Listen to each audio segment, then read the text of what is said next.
To understand the B-2 Spirit is to first understand the revolutionary principle that defines its very existence: stealth. It is a concept that fundamentally altered the calculus of aerial warfare, moving it from a domain of brute force and speed to one of shadows and deception. Before stealth, the paradigm was simple: to survive, an aircraft had to be faster, fly higher, or be more maneuverable than the missiles and interceptors sent to destroy it. It was an endless, escalating race of kinetic energy against kinetic energy.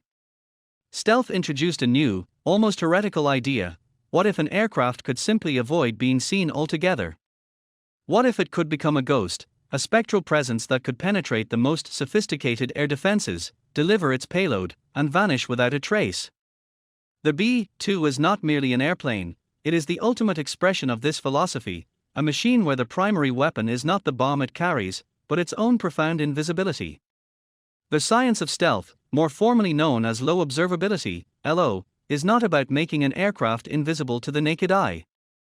It is about making it invisible to the electromagnetic spectrum, specifically, to radio waves used by radar. Radar, an acronym for radio detection and ranging, works by transmitting a powerful burst of radio energy and then listening for the faint echo that bounces back from an object. The time it takes for the echo to return gives the range, the direction of the antenna gives the bearing. For decades, this was the unblinking eye of air defense. Stealth technology aims to defeat this process through two primary methods: shaping and materials. Shaping is the most critical element. The goal is to design an airframe that, rather than reflecting radar energy directly back to its source, scatters it in any and all other directions. Imagine a flashlight beam hitting a mirror. The light is reflected directly back, blindingly obvious. Now imagine that same beam hitting a collection of angled, facete surfaces. Like a cut diamond, the light is broken up and scattered in a multitude of directions, with only a tiny fraction returning to your eyes. This is the essence of stealth shaping. Every curve, every angle, every surface of the B-2 is a calculated compromise between aerodynamic necessity and the need to minimize its radar cross-section, RCS. Its iconic flying wing design, with its lack of a vertical tail and its gracefully sweeping leading edge, is a direct result of this principle. There are no right angles, no large, flat surfaces that could act as perfect radar mirrors. The sawtooth patterns on its wing trailing edges and engine intakes are not stylistic choices, they are carefully engineered to break up and redirect radar waves. The second pillar of stealth is the use of specialized materials. Radar-absorbent materials, RAM, often thick, carbon-based composites or paints infused with ferrite particles, are applied to the aircraft's skin. These materials do not simply reflect radar energy, they convert it into minute amounts of heat, effectively dissipating the energy that strikes them. Walking up to a B-2, one can feel the strange, rubbery, non-metallic texture of its skin, a stark contrast to the gleaming aluminum of traditional aircraft. This RAM is delicate, temperamental, and requires immense maintenance, but it is essential for absorbing the radar frequencies that shaping alone cannot defeat. The psychological impact of stealth cannot be overstated. For an enemy, the knowledge that a strategic bomber could be anywhere, at any time, without any warning from their multi-billion-dollar air defense network, is paralyzing. It creates a battlespace anxiety that undermines command and control. The defender's territory, no matter how vast, is no longer a sanctuary. The B-2 renders the traditional concepts of front lines and rear echelons obsolete.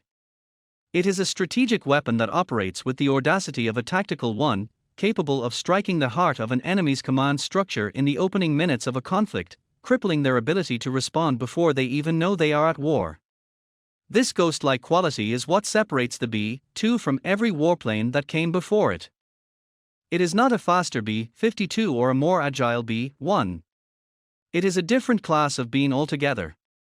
Its development required a leap of faith, a willingness to abandon decades of established aeronautical design and venture into the unknown. It demanded new sciences, new manufacturing techniques, and a new breed of pilot. The B-2 is a machine that exists at the very limits of what was thought possible, a product of technologies that were, for a time, truly beyond the reach of mere mortals. It is not just an aircraft that is hard to see, It is an aircraft that challenges the very definition of what it means to be seen, a ghost not of the supernatural world, but of the electromagnetic one, forever changing the nature of power projection and global strike. The B-2 Spirit did not emerge from a vacuum. It was not conceived in an era of peace or as a response to a minor tactical need. Its genesis lies in the darkest, most strategically terrifying period of human history, the deepest chill of the Cold War.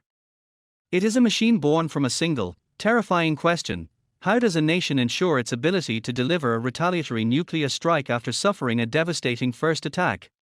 The B-2 is the ultimate answer to this problem of assured destruction, a technological phoenix designed to rise from the ashes of a nuclear holocaust to deliver a final, decisive counterblow.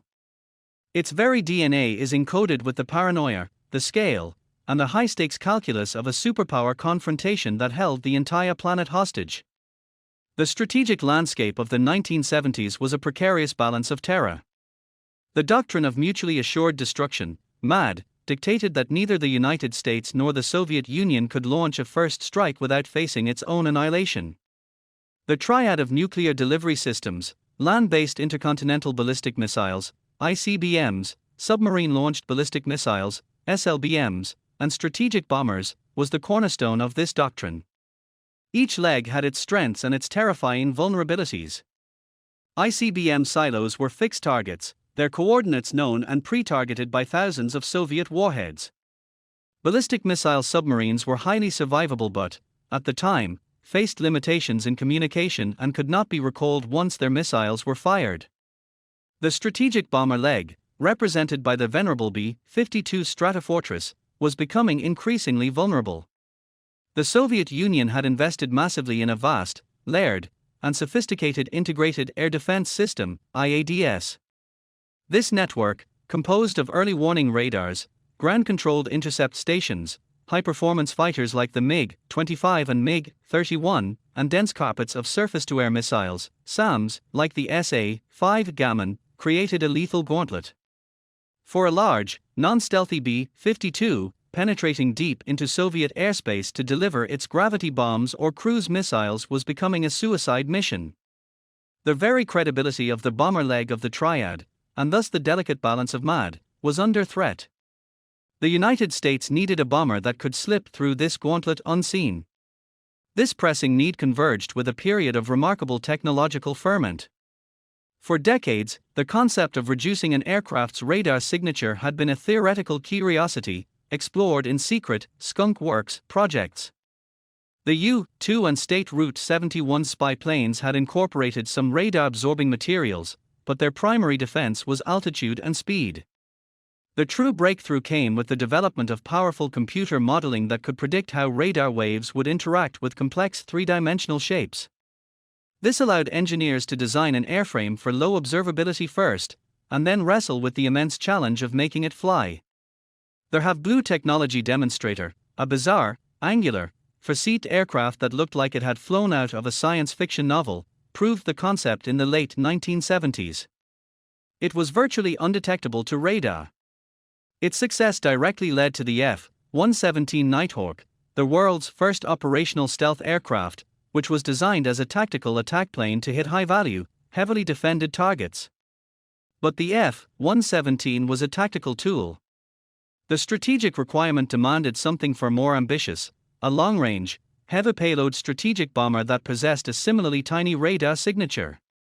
This was the genesis of the Advanced Technology Bomber, ATB, program, a black project so secret its very existence was a closely guarded state secret. The goal was audacious: create a bomber that could fly from the continental United States, penetrate the entire Soviet air defense network, and destroy the most heavily fortified targets in the Soviet heartland. It had to be virtually invisible to radar across a wide band of frequencies, have a substantial payload for nuclear weapons, and possess the range to be a truly global asset. The Cold War context dictated every aspect of the B-2's design and intended operation. Its primary mission profile was a solo, subsonic, high-altitude flight over the North Pole, the shortest route to the USSR. It would fly alone, a ghost in the machine of Soviet air defense, relying on its stealth not for tactical surprise, but for strategic survival. Its ability to linger for hours over a target area, a capability ballistic missiles did not have, made it a flexible and persistent threat. It was the ultimate insurance policy, a guarantee that even if Soviet SS-18 missiles wiped out America's ICBM fields and bomber bases, there would still be a means of retaliation circling silently in the upper atmosphere, waiting for the order that would end the world. The B-2 Spirit is therefore a relic and a living artifact of a bygone era. It is a machine designed for a specific, apocalyptic war that, thankfully, never came. Its flying wing shape, its exotic materials, its astronomical cost, all of it is a direct consequence of the unique and extreme pressures of the Cold War. It stands as a monument to a time when two superpowers engaged in a technological arms race of unprecedented scale, pushing the boundaries of science and engineering to create weapons of such sophistication that they seemed, quite literally, beyond the reach of mere mortals. It is a ghost born from the shadow of the mushroom cloud. To gaze upon the B-2 Spirit is to witness an aircraft that appears to defy the conventional wisdom of aeronautical engineering. It lacks a tail, a fuselage, and distinct engine nacelles. It is, in its purest form, a flying wing. This radical design is not an aesthetic choice but the absolute, non-negotiable consequence of its primary mission, achieving the lowest possible radar cross-section. Every curve, every line, and every surface is a masterful compromise between the unforgiving laws of physics and the revolutionary science of stealth. The B-2's airframe is a single, unified weapon system where aerodynamics and low observability are inextricably fused, creating a design that was decades ahead of its time and remains iconic nearly half a century after its conception. The flying wing concept itself was not new. Aviation pioneers like John Northrop had dreamed of and experimented with the design as early as the 1940s, seeing in its pure form the promise of unparalleled aerodynamic efficiency. A conventional aircraft, with its fuselage, tail, and wings, creates multiple sources of drag. The flying wing, by distributing weight and lift across a single, continuous surface, eliminates the drag-inducing structures of a tail and a large central fuselage. This results in a much higher lift-to-drag ratio, meaning the aircraft can fly further, with a heavier payload, on the same amount of fuel. Northrop's own YB-35 and YB-49 flying wing bombers were visionary projects, but they were ultimately doomed by the technological limitations of their era, particularly the inability to solve the inherent instability of the tailless design without fly-by-wire systems. It was this very instability, however, that made the flying wing the perfect vessel for stealth half a century later. From a radar perspective, a conventional aircraft is a collection of perfectly reflective surfaces. The vertical stabilizer, the tail, acts as a superb corner reflector, bouncing radar waves directly back to their source. The rounded fuselage and engine nacelles create continuous, predictable radar returns. The flying wing, by its very nature, eliminates these primary radar reflectors. It presents a single, smoothly blended surface with no right angles and no large, vertical planes. Its long, gracefully sweeping leading edge and sawtooth trailing edge are meticulously designed to reflect radar energy away from the transmitting source, scattering it into a multitude of harmless directions. The entire aircraft is, in essence, one giant, carefully calculated stealth shape. But eliminating the tail created an aircraft that is fundamentally and dangerously unstable. A conventional airframe is naturally stable. If nudged from its flight path, it tends to return to a neutral position. A pure flying wing like the B-2 is inherently unstable about its yaw, left-right, and pitch, up-down, axes. Without constant, minute corrections, it would tumble from the sky uncontrollably. This is where the B-2 leaps from being a mere evolution of the flying wing to a revolutionary masterpiece. It could not exist without the advent of digital fly-by-wire technology. The pilot does not directly control the aircraft's control surfaces through cables and hydraulics. Instead, his inputs are fed into a bank of quadruple-redundant flight computers. These computers, processing data from a myriad of sensors thousands of times per second, make the instantaneous calculations needed to keep the unstable airframe in controlled flight. They command a complex array of control surfaces on the trailing edge of the wing, known as elevons, combining the functions of elevators and ailerons, and drag rudders on the wingtips, opening split panels to create yawing motion without the need for a vertical tail. The pilot is not flying the airplane, he is managing a computer that is flying the airplane. The B-2 is, in truth, a robot that gracefully carries a human crew. This digital nervous system governs every aspect of the B-2's flight. During a mission, the aircraft's computers are in constant dialogue with its offensive and defensive systems, its navigation suite, and even its own structural integrity monitors. This integration is critical for maintaining stealth during complex maneuvers. A sudden, sharp turn could momentarily present a larger radar cross-section to an enemy sensor. The flight control system works in concert with the mission computers to execute maneuvers that minimize this risk. Furthermore, the entire airframe is designed as a single, load-bearing structure. The weapons are carried internally in two large bays flanking the centerline, preserving the clean, unbroken line of the wing. The four powerful F-118 GE-100 engines are buried deep within the wing structure, their intakes and exhausts carefully S-shaped and shielded from below to hide the highly reflective compressor faces and to cool the exhaust gases, reducing the aircraft's infrared signature. The result of this decades-ahead design philosophy is an aircraft of breathtaking performance and efficiency. The flying wing gives the B-2 a colossal range of over 6,000 nautical miles unrefueled, allowing it to strike any target on the globe from its home base in the continental United States. Its large size allows for a significant payload of up to 40,000 pounds of precision-guided munitions. And yet, despite its 172-foot wingspan, it presents a radar cross-section comparable to that of a large bird. It is a paradox, a massive, heavy bomber that is, for all intents and purposes, a ghost on enemy radar screens. The B-2 Spirit is the ultimate vindication of Jack Northrop's vision, finally realized with technologies he could scarcely have imagined. It is not just an airplane, it is a single, unified weapon where the airframe itself is the sensor, the shield, and the sword. The B-2 Spirit's invisibility is not the result of a single magical technology, but rather a symphony of carefully orchestrated countermeasures, a black art that attacks the very principles of detection. It is a multispectral magician, designed to vanish not only from radar screens but also from the searching gaze of infrared sensors, acoustic listeners, and even the naked eye. This chapter delves into the dark science of how the B-2 actively defies the electromagnetic and thermal spectrum, making it not just hard to see, but a profound void in the battle space. The primary adversary is radar, and defeating it is a two-front war fought with geometry and specialized materials. As previously established, the B-2's flying wing shape is the first and most crucial line of defense. Every surface is angled to deflect incoming radar waves away from the receiver. However, a perfect shape is impossible, there will always be some energy reflected back. This is where radar-absorbent materials, RAM, come into play. The B-2's skin is not simple aluminum, it is a complex, composite structure infused with carbon and ferrite particles. When radar energy strikes this specialized skin, rather than bouncing off, it is converted into minute amounts of heat and dissipated. The leading edges of the wing, which face the greatest threat from frontal radar, are particularly treated with advanced, durable RAM that can withstand the stresses of high-speed flight and weather. This combination of deflection and absorption reduces the B-2's radar cross-section, RCS, to a level that is orders of magnitude smaller than that of a conventional bomber. On an enemy radar screen, a B-52 might appear as a distinct, bright blip, a fighter might be a smaller, but clear, contact.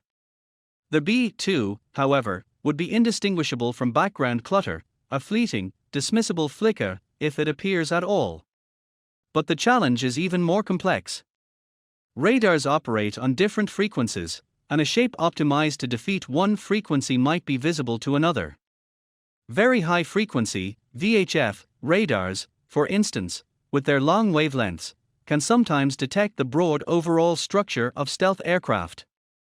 The B-2's design is a compromise, optimized to be most effective against the high-frequency fire control and engagement radars used by fighters and surface-to-air missile systems. Furthermore, the aircraft must also manage its own electronic emissions. A stealthy airframe is useless if its own radar and communication systems broadcast its location to the world. Therefore, the B-2 employs highly directional, low probability of intercept, LPI, communication and radar systems. These systems transmit brief, focused bursts of energy that are difficult for enemy electronic intelligence, ELINT, collectors to detect and triangulate. Beyond radar lies the thermal realm. The infrared, IR, signature of an aircraft is a glaring beacon, especially against the cold background of high altitude. The four powerful engines of the B-2 are massive sources of heat. To defeat IR sensors, the engines are not mounted in pods but are buried deep within the upper surface of the wing. The air intakes are wide, flush-mounted slots, designed to slow incoming air and hide the hot engine compressor faces from view from below. Most critically, the hot exhaust does not simply stream out of a nozzle. Instead, it is forced through long, wide, serpentine ducts that run along the top of the wing before being expelled. This serves two vital purposes. First, it mixes the hot exhaust gases with cooler ambient air, dramatically reducing their temperature. Second, by ejecting the gases over the large upper surface area of the wing, it further dissipates the heat, creating a wide, diffuse, and much cooler thermal plume that is incredibly difficult for heat-seeking missiles or IRST, infrared search and track, systems to lock onto. The entire airframe acts as a giant heat sink, effectively hiding the engine's thermal output. The black art extends even to visual and acoustic signatures. The B-2 is painted in a uniform, dark gray color that helps it blend into the night sky, its primary operating environment. Its sheer size is mitigated by its high operational altitude, making it a tiny, indistinct speck from the ground. Acoustically, the buried engines and the unique design muffle its sound, making it far quieter than its size would suggest, a feature that adds to its ghostly reputation. This multispectral stealth is not a passive state, it is a dynamic condition that must be meticulously maintained. The specialized ram skin is delicate. A misaligned panel, a patch of frost, or even heavy rain can compromise its effectiveness and create a radar hotspot. This necessitates an entire ecosystem of specialized hangars, climate control, and painstaking maintenance procedures that contribute significantly to the aircraft's astronomical operating costs. Every mission is preceded and followed by a ritual of inspection and preservation of its delicate stealth skin. In essence, the B-2 does not simply avoid detection, it actively confounds the very physics of detection. It is a machine that creates a perceptual void, a hole in the enemy's situational awareness. It is a ghost that is not only silent to radio waves but also cool to thermal sight and faint to the ear. This comprehensive, multi-layered approach to low observability is what truly separates the B-2 from earlier, stealth, aircraft and elevates its technology to a realm that, for decades, seemed like pure science fiction, a black art mastered and made real. If the B-2 Spirit's airframe is its body and its stealth is its cloak, then its avionics and flight control systems are its central nervous system and brain. This is not an airplane in the classic sense, where a pilot directly commands control surfaces through mechanical linkages. The B-2 is a flying computer, a semi-autonomous platform where the human crew, a pilot and a mission commander, serve as systems managers and tactical decision-makers. The machine itself handles the Herculean task of keeping its inherently unstable form aloft, navigating across continents, and penetrating the world's most advanced defenses. The mind of this machine is a masterpiece of integration, a network of systems so advanced that it transforms an aerodynamically impossible shape into the world's most dominant strategic bomber. At the core of this mind is the quadruple-redundant fly-by-wire (FBW) flight control system. The B-2's flying wing design, devoid of a vertical tail, is naturally unstable in the yaw axis. Left to its own devices, it would be unflyable, prone to uncontrollable Dutch rolls and departures from controlled flight. The FBW system is the cure for this inherent instability. The pilot's control inputs, moving the yoke or rudder pedals, are not connected to cables or hydraulic actuators. Instead, they are electronic signals, suggestions fed into a bank of 4 primary flight computers.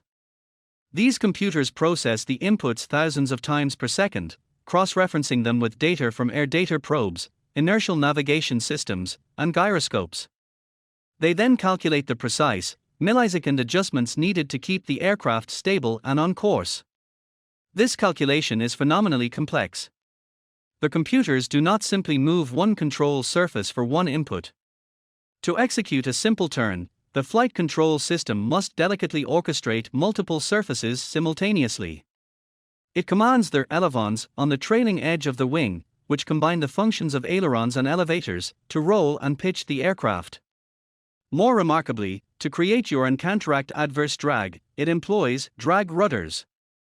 These are split panels on the wingtips that open like clamshells. Opening the left one increases drag on the left wing, yawing the nose to the left, and vice versa. All of this happens automatically, seamlessly, and instantly. The pilots feel a smooth, responsive aircraft, completely unaware of the frantic, invisible calculations and micro-adjustments happening just beneath their fingertips. They are insulated from the raw, unstable physics of the machine they command. Beyond mere flight control, the B-2's avionics suite is a fully integrated combat system. The aircraft's brain is its offensive and defensive management system. At the heart of this is a sophisticated suite of sensors, primarily its advanced, multimode APQ-181 radar. This is a low probability of intercept, LPI, radar, meaning it transmits focused, low-power signals that are extremely difficult for enemy electronic intelligence to detect or jam. It provides high-resolution ground mapping for navigation and target identification, and it is instrumental in the radar-aided targeting of the B-2's precision munitions. This sensor data is fused with information from the defensive management system, which constantly scans the electromagnetic spectrum for enemy radar and missile threats. The avionics can automatically recommend evasive maneuvers or deploy countermeasures while maintaining the aircraft's stealth profile. All of this information is presented to the two-person crew on large, multifunction digital displays. The complexity of the mission, flying for over 24 hours, navigating through defended airspace, managing weapons release, and avoiding threats, is managed through this interface. The avionics reduce the crew's workload from the act of physically flying the plane to the higher-order tasks of mission management and strategic execution. Perhaps one of the most critical functions of the B-2's electronic mind is its synergy with the onboard mission planning system. Before a mission, a detailed flight path is programmed into the computers, accounting for terrain, known enemy defenses, and weather. During the flight, the aircraft's navigation systems, which blend GPS, inertial navigation, and celestial updates, ensure it follows this path with pinpoint accuracy.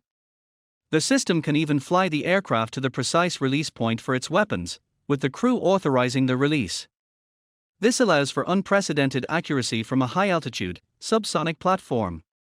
The reliability of this complex neural network is paramount. A failure in a conventional aircraft's control system is dangerous, a failure in the B-2's would be catastrophic. This is why the system is built with quadruple redundancy. There are 4 identical flight control computers running in parallel. They constantly vote. If one computer's output disagrees with the other 3, it is instantly isolated and considered failed, while the remaining 3 continue to operate seamlessly.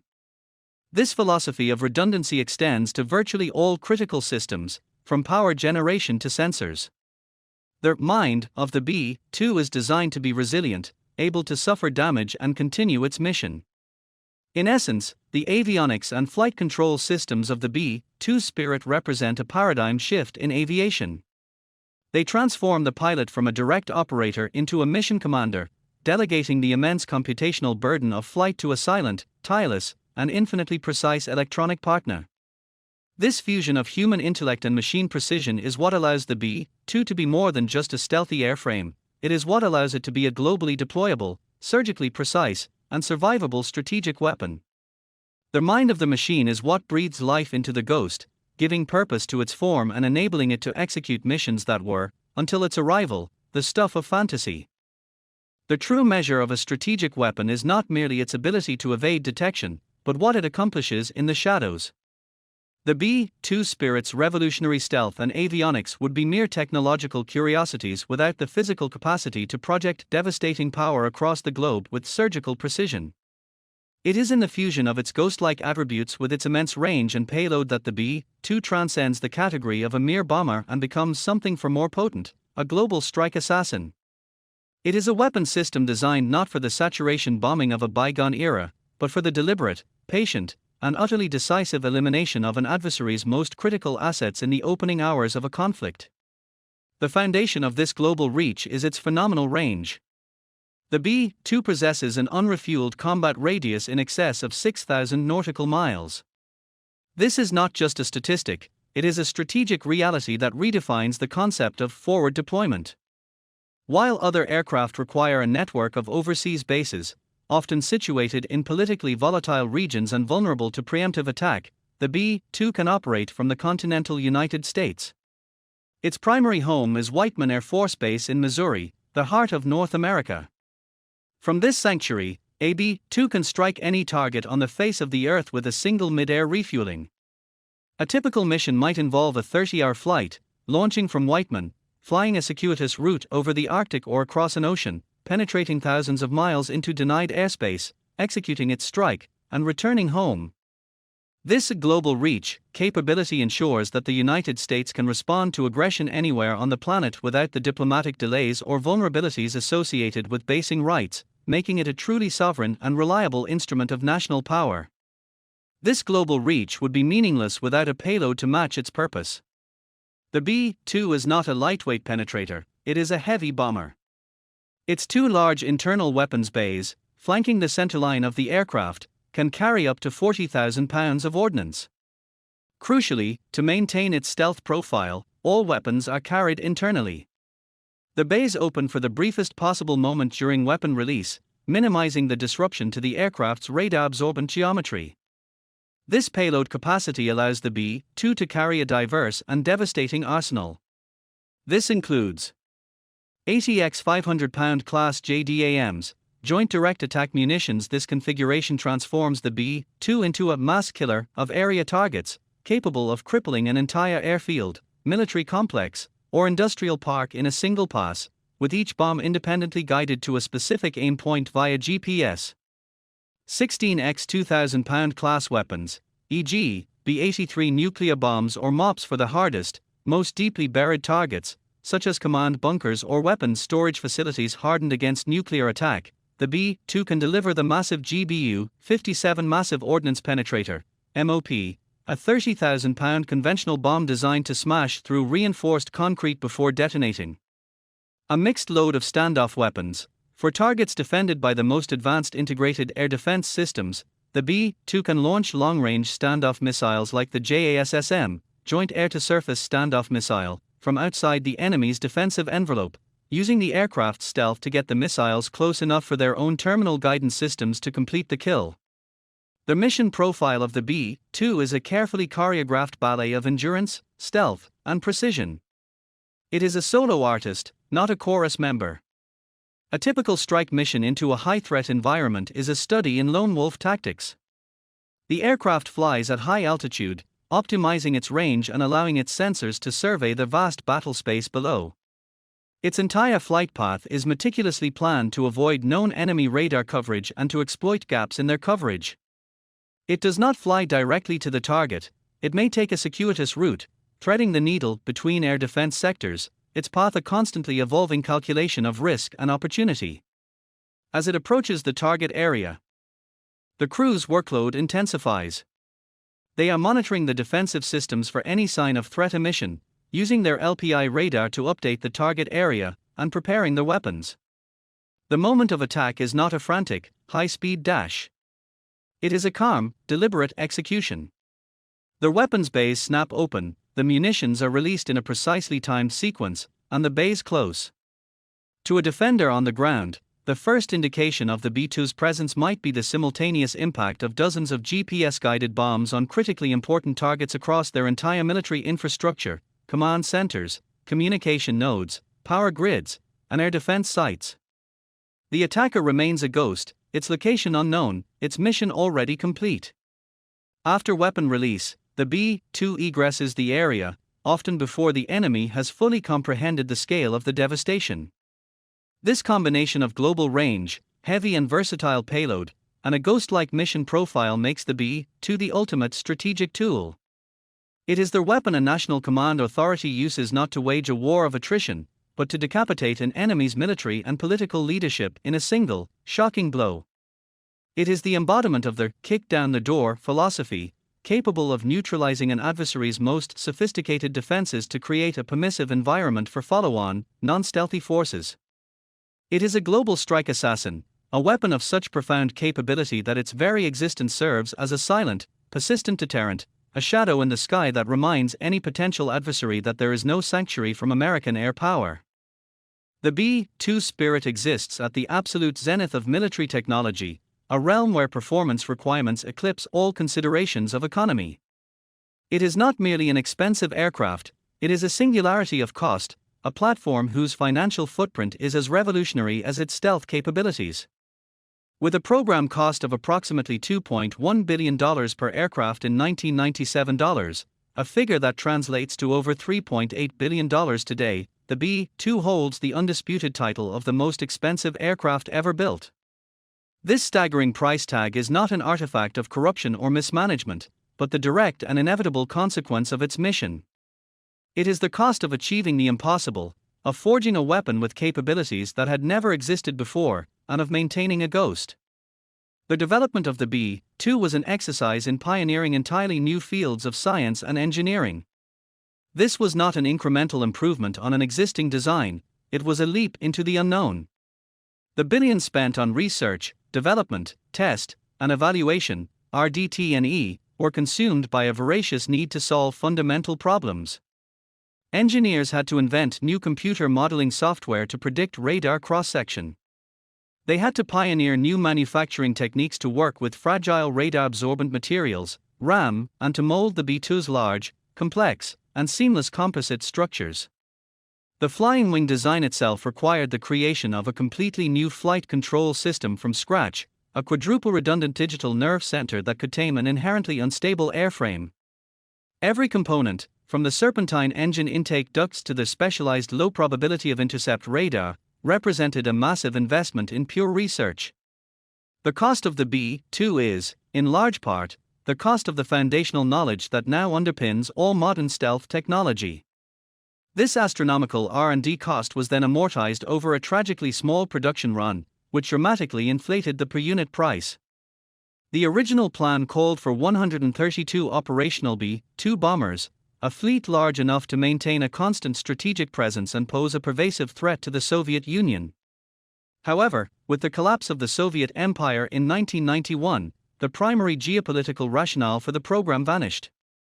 In the peace dividend that followed, such an expensive weapon system became a difficult political sell. The production line was abruptly cut, and the final procurement was slashed to a mere 21 aircraft, 20 operational B-2s and 1 prototype. This meant that the entire, multi-billion-dollar R&D burden had to be shouldered by just 21 airframes, instead of 132.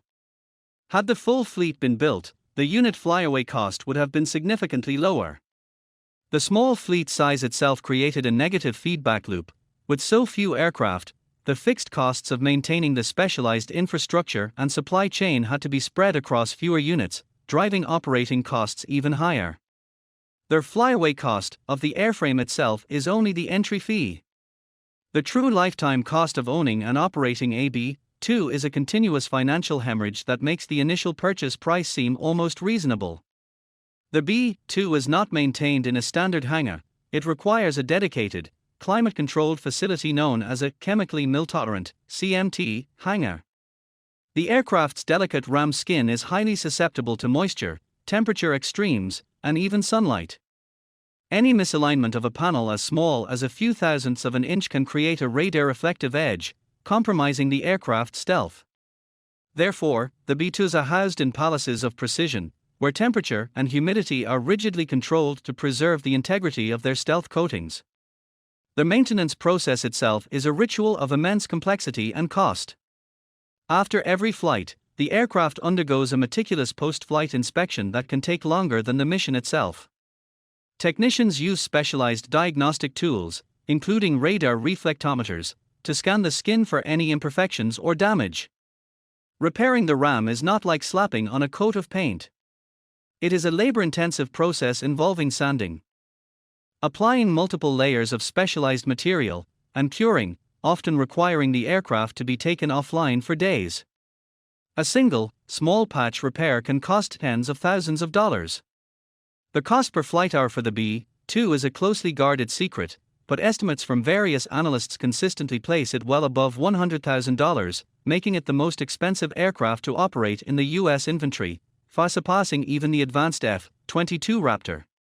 This immense cost has made the B-2 a perpetual subject of debate.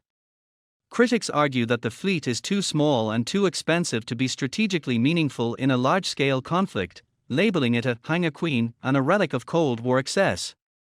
They point to the evolving threat of advanced VHF radars and networked air defenses as potential counters to its stealth, questioning the long-term viability of such a concentrated investment.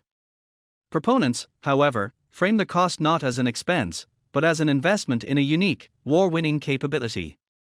They argue that no other weapon system can do what the B-2 does, provide a guaranteed, conventional or nuclear, global strike option against any target, anytime, anywhere. Its ability to destroy an enemy's integrated air defense system on the first night of a war is seen as an enabler that saves the lives of countless other pilots and aircrew who follow. In this view, the B-2's cost is the premium paid for American air dominance and the ability to decisively shape a conflict before it truly begins. It is the price of a ghost, and in the high-stakes calculus of global power, there has never been a ghost more capable, or more expensive, than the B-2 Spirit. The legacy of the B-2 Spirit cannot be measured in steel, sorties, or even its staggering cost. Its true impact is ethereal, woven into the fabric of global strategy and the psychology of modern warfare. Long before it ever fired a shot in anger, the B-2 had already won its most important victory. It redefined the very notion of air dominance. It is not merely a weapon in the American arsenal, it is a symbol, a psychological tool, and a technological monument that casts a long, silent shadow over any potential battlefield. Its legacy is one of deterrence, transformation, and an enduring testament to a nation's willingness to push the boundaries of the possible to secure a decisive advantage. The primary legacy of the B-2 is strategic deterrence, perfected. During the Cold War, the bomber leg of the nuclear triad was becoming vulnerable. The B-2 restored its credibility with absolute finality. It presented the Soviet Union, and now any potential adversary, with an insoluble problem. How do you defend against a strategic bomber that your air defense networks cannot see, track, or engage? The B-2 guaranteed that the United States could, even after absorbing a devastating first strike, deliver a retaliatory blow that would extinguish an adversary's political and military leadership. This assured destruction capability, made possible by the B-2's stealth, is the ultimate stabilizer in great power relations. It makes nuclear war unwinnable, and therefore, unthinkable. In the conventional realm, its legacy is one of conventional deterrence. The knowledge that a B-2, or a flight of them, could appear without warning over a capital city to decapitate a regime in a single, non-nuclear strike, imposes a powerful restraint on aggression. It is the silent guardian that enforces red lines without ever leaving its hangar. Operationally, the B-2's legacy is the creation of a new class of warfare, their first night strategic strike. Prior to the B-2, degrading a modern, integrated air defense system was a protracted, bloody campaign requiring dozens of specialized aircraft, electronic warfare planes, wild weasel suppression aircraft, and fighter escorts, all suffering potential losses. The B-2 changed this calculus entirely. It is the ultimate door kicker. A small fleet of B-2s can be sent alone on the first night of a conflict to systematically dismantle an enemy's air defense network, its command centers, and its power projection capabilities. They create a no-kill zone by killing the killers. By the time the sun rises, the enemy's sophisticated military is blind, deaf, and leaderless, creating a permissive environment for non-stealthy follow-on forces like B-52s, B-1s, and carrier-based aircraft to operate with relative impunity. This was demonstrated decisively in the opening hours of Operation Allied Force over Serbia and again in the initial stages of the conflicts in Afghanistan and Iraq. The B-2 made the most dangerous phase of a modern air war, the suppression of enemy air defenses, dramatically shorter and less costly. The technological legacy of the B-2 is imprinted on every modern combat aircraft that has followed. It was the pathfinder, the full-scale demonstration that stealth was not a laboratory curiosity but an operational reality. The lessons learned from its development, in computational fluid dynamics, radar-absorbent material application, and low observable manufacturing, became the foundational knowledge for the entire next generation of U.S. aircraft. The F-22 Raptor and the F-35 Lightning II are direct descendants of the B-2 program. They inherited its philosophy of sensor fusion, its reliance on advanced fly-by-wire systems to ensure the flight of unstable yet stealth-optimized airframes, and its emphasis on low probability of intercept communications and radar. The B-2 proved that a large, strategic-scale stealth aircraft was possible, thereby proving that smaller, tactical ones were inevitable. It forced the world to enter the stealth age, sparking a global race that continues to this day, as nations scramble to develop their own counter-stealth technologies and their own stealth platforms, all chasing a standard set by the Spirit 2 decades ago. Psychologically, the B-2 is more than an aircraft, it is an icon. Its otherworldly, bat-like silhouette is instantly recognizable, a symbol of American technological supremacy that is both awe-inspiring and intimidating. It represents a nation capable of marshalling immense financial resources, scientific talent, and industrial might to solve problems of unprecedented complexity. This image projects power and resolve. For allies, it is a reassuring symbol of commitment. For adversaries, it is a sobering reminder of the technological gap they must overcome. It is a modern-day equivalent of the dreadnought battleships of the early 20th century, a platform whose very existence alters the strategic balance and commands respect. As the B-2 begins to share the skies with its successor, the B-21 Raider, its legacy is secure. The B-21 will undoubtedly be more advanced, more sustainable, and more networked. But it stands on the shoulders of the giant that was the B-2 Spirit. The B-2 was the pioneer that ventured into the unknown and returned with the blueprint for 21st century air power. It proved that stealth could be strategic. It proved that a global strike capability could be sovereign. It proved that a machine could be both a ghost and a sledgehammer. Its unmatched legacy is not just in the targets it has destroyed, but in the wars it has deterred, the technologies it has spawned, and the unshakable belief it instills that the skies, and the initiative in any conflict, belong to the nation that can command the shadows. It is the silent sentinel of American air dominance, a technological marvel that remains, decades after its birth, beyond the reach of mere mortals.